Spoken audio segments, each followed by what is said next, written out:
Bismillahirrahmanirrahim. Assalamualaikum warahmatullahi wabarakatuh. Innal hamdalillah nahmaduhu wa nasta'inuhu wa nastaghfiruh. Wa na'udzu billahi min shururi anfusina wa min sayyiati a'malina.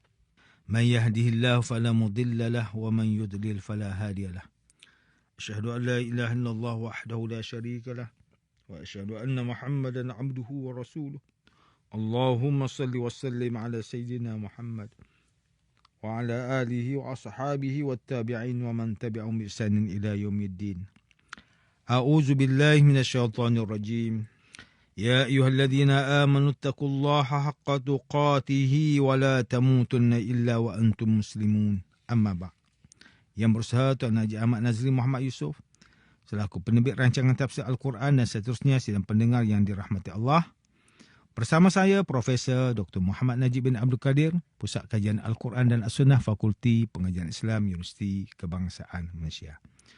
Tuan-tuan, puan-puan, para pendengar yang dimuliakan, pada hari ini kita akan menyambung kembali rancangan tafsir Al-Quran bagi siri ke-24, insya-Allah.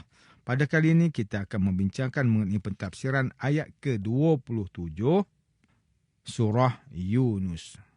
A'udzubillahi minasyaitonirrajim. Bismillahirrahmanirrahim.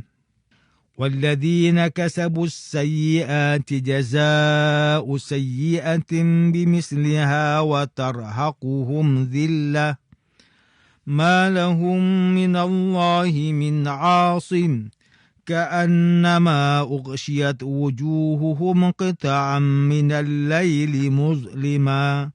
Ulaika ashabun nari hum fiha khalidun.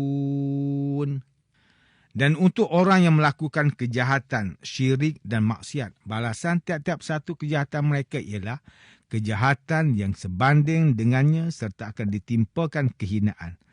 Tiadalah bagi mereka pelindung dari siksa Allah. Muka mereka hitam legam seolah-olahnya ditutup dengan beberapa bahagian yang gelap gelita dari malam yang gelap gelita. Mereka itulah ahli neraka, mereka kekal di dalamnya. Sidang pendengar yang dirahmati Allah, Profesor Dr. Muhammad Quraisy Shihab melalui kitabnya Tafsir Al-Misbah menyatakan pada ayat ke-27 makna kata kasabu diambil dari kata kasaba, berbeza dengan iktasaba. Yang pertama menunjukkan adanya usaha yang dilakukan dengan mudah, sedangkan yang kedua menunjukkan usaha bersungguh-sungguh.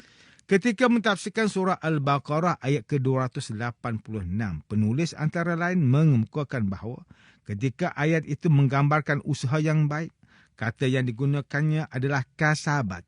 Sedangkan ketika berbicara berkaitan dosa adalah iktasabat.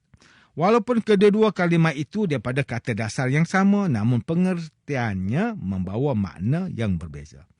Makna iktasabat digunakan untuk menunjukkan adanya usaha dan kesungguhan. Berbeza dengan kasaba yang bererti melakukan sesuatu dengan mudah dan tidak disertai dengan usaha bersungguh-sungguh. Penggunaan kata kasabat bagi menggambarkan usaha positif memberi isyarat kebaikan. Walaupun hanya berbentuk niat dan belum ada pada hakikatnya, ia sudah mendapat ganjaran di sisi Allah Subhanahu Wa Taala. Berbeza dengan keburukan, ia baru dicatat sebagai dosa setelah dilakukan dengan kesungguhan dan berlaku perbuatan tersebut pada realitinya. Pada ayat ini, kata kasabu disepadankan dengan kata as-sayyi'ah, iaitu keburukan.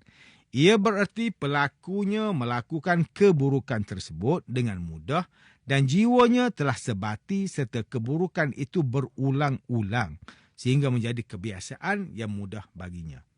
Sidang pendengar yang dimuliakan, Profesor Dr. Tengku Muhammad Hasbi As-Siddiqi menulis kitabnya Tafsir An-Nur mentafsirkan ayat ke-27 surah Yunus ini dengan menyatakan bahawa mereka yang mengerjakan kejahatan dan kemaksiatan, maka pembalasan kejahatan itu diberikan setimpal atau sepadan dengan perbuatan yang dilakukannya.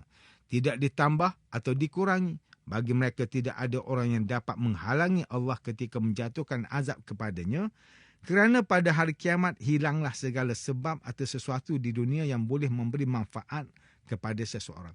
Semua berlaku sesuai dengan apa yang ditentukan oleh Allah Subhanahu Wa Taala. Seterusnya, sambungan dalam ayat ini menyatakan bahawa wajah-wajah mereka seolah-olah telah ditutupi dengan kegelapan malam yang sangat pekat dan tidak ada sedikit pun cahaya pada wajah mereka. Kerana mereka ialah orang mempunyai sifat-sifat ahli neraka. Mereka akan terus-menerus berada di dalamnya untuk tempoh waktu yang sangat lama. Mereka sama sekali tidak mempunyai tempat kembali kecuali di neraka. Dalam ayat ini Allah Subhanahu Wa Taala membuatkan kita terasa sangat gembira untuk bertemu hari akhirat kerana telah dijelaskan keadaan orang yang berbuat kebajikan dan kebaikan. Diganjarkan dengan nikmat syurga, serta orang yang berbuat dosa maka tempat mereka di dalam neraka. Manakala Ustaz Salahuddin Abdullah dan Ustaz Umar Khalid melalui kitab mereka Tafsir Mubin mentafsirkan ayat ke-27 surah Yunus ini dengan menyatakan bahawa pada masa itu setiap jiwa dapat mengetahui dan merasai apa yang telah dikerjakan oleh mereka. Lalu mereka menerima balasan di atas apa yang dilakukan di dunia dan mereka dikembalikan kepada Allah Subhanahu Wa Taala, Tuhan mereka yang sebenar-benarnya yang akan memberi pembalasan dengan keadilannya. Dengan itu hilang lenyaplah daripada mereka apa yang mereka ada-adakan, yang terdiri daripada berhala yang mereka dakwa dapat memberi pertolongan kepada mereka. Ini adalah perkara yang sangat memilukan orang kafir musyrik. Seterusnya, Profesor Dr. Haji Abdul Malik bin Abdul Karim Amrullah atau lebih dikenali sebagai Hamka melalui kitabnya Tafsir Al-Azhar. Ketika mentafsirkan ayat ke-27 surah Yunus, beliau menyatakan bahawa orang yang ketika hidupnya berusaha melakukan kejahatan sehingga jiwanya menjadi kelam dari melakukan perkara kebaikan, maka kehinaan akan menimpanya kelak dan kesudahan bagi golongan ini adalah di dalam neraka. Mereka diazab kerana melakukan dosa, kezaliman, kekejaman, kepalsuan, kemunafikan dan pelbagai dosa-dosa yang lain. Maka perkara itu menyebabkan muka mereka menjadi kelam oleh kerana dosa yang telah dilakukan, yang tidak mahu menerima kebenaran serta tidak berusaha untuk membersihkan jiwa fitrah supaya cahaya itu dapat menembusi hati mereka. Laksana lautan dalam yang cahaya matahari tidak pernah sampai ke dasarnya. Demikianlah perbandingan kehidupan akhirat antara golongan ahli syurga dan ahli neraka. Di dalam ayat ke-25 ketika menyebut nama syurga sebagai Darussalam, Allah menjelaskan bahawa dia memanggil, merayu, mengajak ke syurga yang diredai olehnya.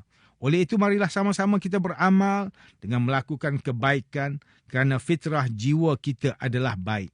Moga-moga setiap daripada anak-anak dan isteri-isteri kita yang melakukan amal soleh diberi peluang oleh Allah SWT menjadi penghuni syurga Darussalam. Amin ya Rabb. Sidang pendengar yang dirahmati Allah, demikianlah tafsir bagi ayat ke-27 surah Yunus. Menurut pentafsiran oleh para ulama, kesimpulan dalam ayat ini, Allah memberikan penjelasan bahawa orang yang menyebarkan kejahatan, mengerjakan keburukan di muka bumi serta membangkang dan mengingkari ayat-ayat Allah yang diturunkan kepada Rasulnya, mereka itu akan mendapat pembalasan yang setimpal, iaitu akan menerima hukuman dari Allah berdasarkan amal perbuatan mereka dan wajah mereka menampakkan kekusutan kerana mereka menderita akibat daripada perbuatan syirik dan kejahatan yang telah meracuni diri mereka serta penganiayaan mereka terhadap diri mereka sendiri. Pada saat itu, mereka tidak dapat membela, melindungi dan mencegah bencana yang akan ditimpakan kepada mereka. Demikianlah azab yang akan mereka rasakan dengan penuh penyesalan akibat menyembah berhala yang mereka anggap sebagai perantara yang dapat menyampaikan doa-doa mereka kepada Allah. Itulah hari pembalasan di mana tidak ada seorang pun yang menolong mereka kecuali amal baik mereka. Sebagai tanda penyesalan mereka, wajah-wajah mereka terlihat hitam, kelam, laksana gelapnya malam. Tidak nampak sedikit pun cahaya di raut wajah mereka. Mereka benar-benar menyesali perbuatan yang dilakukan di dunia. Mereka merasa hampa kerana berpegang kepada keyakinan yang salah dan mengingkari petunjuk Allah. Allah menegaskan bahawa mereka itu akan menjadi penghuni neraka yang kekal selama-lamanya dan tidak mungkin lagi bagi mereka untuk dapat melepaskan diri kerana tempat itulah yang selayaknya bagi mereka. Firman Allah dalam suratul Mujadalah ayat yang ke-20. innal ladzina yuhadduna Allah wa rasulahu ulaika fil azallin. Sesungguhnya orang yang menentang perintah Allah dan Rasulnya, mereka termasuk dalam golongan yang amat hina. Sidang pendengar yang dimuliakan, antara pengajaran yang boleh kita ambil daripada tafsir ayat ke-27 surah Yunus ini ialah, pertama, sebagai seorang hamba, kita perlu mensyukuri nikmat Islam dan iman yang menyinari kehidupan manusia dengan cahaya petunjuk daripada Allah Subhanahu Wa Taala. Sementara golongan yang kufur, hati mereka berada dalam kegelapan yang menyebabkan pemiliknya tersesat jalan.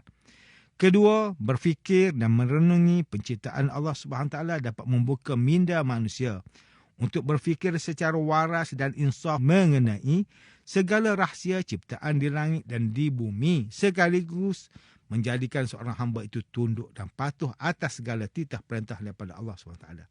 Ketiga, Allah Subhanahu Wa Taala menciptakan manusia. Maka dialah yang maha mengetahui lubuk hati manusia dan ubat serta penawar terbaik apabila mengharungi bahtera kehidupan di dunia.